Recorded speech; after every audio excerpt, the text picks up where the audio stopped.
শিক্ষার্থীবৃন্দ, এখন আমি আপনাদের সাথে ভিডিও ট্রানজিশনের আরেকটি গুরুত্বপূর্ণ ইফেক্ট সম্পর্কে ডিসকাস করব। তো যেটি সম্পর্কে আমি ডিসকাস করতে চাচ্ছি সেটির নাম হচ্ছে আইরিস ইফেক্ট। তো আইরিস ইফেক্টের মাধ্যমে আমরা কিন্তু আমাদের ভিডিওকে খুব চমৎকারভাবে উপস্থাপন করতে পারি, আর প্রফেশনাল ডিজাইনাররা মূলত এই আইরিস ইফেক্টটি প্রায় ইউজ করে থাকে। তো চলুন বিষয়টি আমরা একটু প্র্যাকটিক্যালি দেখি। তো এই জন্য আমরা যে কাজটি করেছি, একটি ভিডিওকে আমরা জাস্ট লেজার টুলের মাধ্যমে বিভিন্ন পার্টে বিভক্ত করেছি এবং মুভ টুলের মাধ্যমে মুভ করে আমরা ভিডিওগুলোকে একটু ডিফারেন্ট সেগমেন্টে আমরা জাস্ট একটু দূরে একটি থেকে আরেকটি আমরা জাস্ট মুভ করেছি। তো এখন আমরা যে কাজটি করব, এই আইরিস ইফেক্টের ব্যবহার আপনাদের দেখাবো। তো এটির ব্যবহার দেখানোর জন্য আমরা জাস্ট ভিডিও ট্রানজিশন থেকে আমরা আইরিস এই আইকনটিতে ক্লিক করে আমরা এটিকে এক্সপ্যান্ড করলাম। দেন প্রথমেই যেটি আছে সেটি হচ্ছে আইরিস বক্স। তো আমরা আইরিস বক্স এখান থেকে জাস্ট নিয়ে আমরা আমাদের ফার্স্ট ভিডিও যেটি আছে সেটির শেষে, অর্থাৎ সেকেন্ড যে ভিডিও সেগমেন্ট আছে সেটি শুরুতে জাস্ট আমরা এটিকে ইমপ্লিমেন্ট করলাম।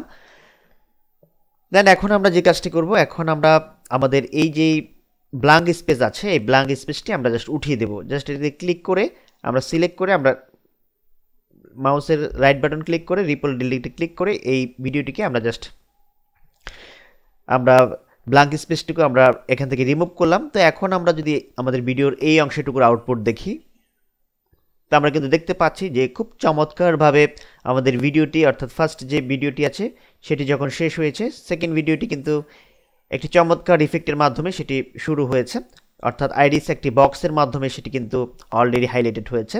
তো এটির সেটিংস আপনারা পাবেন। এটিকে যদি আপনারা সিলেক্ট করেন এখান থেকে আপনারা ডিউরেশন ইচ্ছা করলে বাড়িয়ে বা কমিয়ে নিতে পারেন। তো আপাতত আমি আর বাড়াচ্ছি না, আপনারা বাড়িয়ে বা কমিয়ে দেখবেন।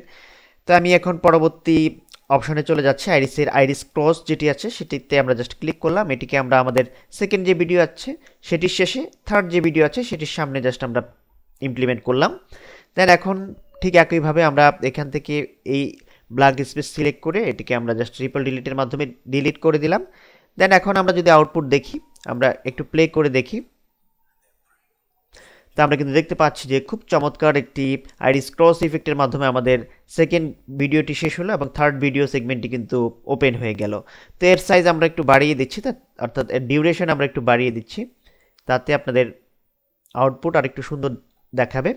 তো আমরা এটিকে 41 করে দিলাম। দেন এখন যদি প্লে করি, তো আমরা কিন্তু দেখতে পাচ্ছি যে খুব চমৎকারভাবে সেকেন্ড ভিডিওটি শেষ হলো এবং থার্ড ভিডিওটি একটি আইরিস ক্রস বক্সের মাধ্যমে কিন্তু ওপেন হয়েছে।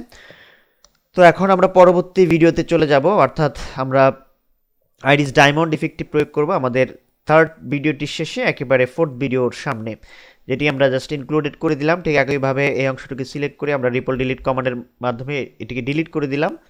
দেন এখন এটিকে আমরা যদি এখান থেকে প্লে করি,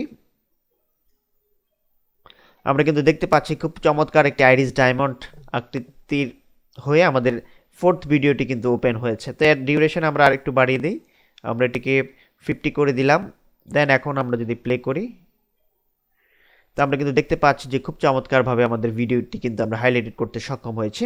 ঠিক একইভাবে আমরা আইরিস রাউন্ড যেটি আছে সেটিকে নিয়ে আমাদের একেবারে লাস্ট যে ভিডিও আছে সেই ভিডিওর সামনে দিয়ে দিলাম, এর ডিউরেশন আমরা একটু বাড়িয়ে দিচ্ছি, 45 করে দিলাম।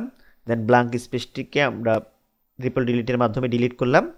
দেন ফাইলটিকে আমরা ফাইনালি একটু সেভ করে দিচ্ছি।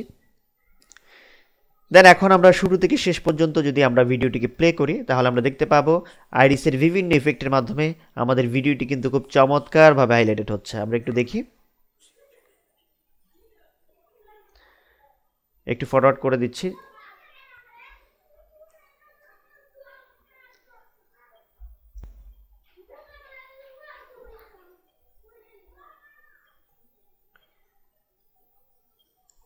তো আমরা কিন্তু দেখতে পেলাম যে খুব চমৎকারভাবে আমরা একটি চমৎকার ভিডিও এডিটিংয়ের মাধ্যমে আমরা খুব চমৎকার একটি ভিডিও ক্লিপ আমরা কিন্তু ক্রিয়েট করতে সক্ষম হয়েছি। তো আশা করি আপনারা বুঝতে পেরেছেন যে কীভাবে আইরিস ইফেক্টের মাধ্যমে আপনারা খুব চমৎকার ভিডিও ক্লিপকে একসাথে এনে সেগুলোকে আপনারা বিভিন্ন স্টাইলে আপনারা কিন্তু উপস্থাপন করতে পারেন।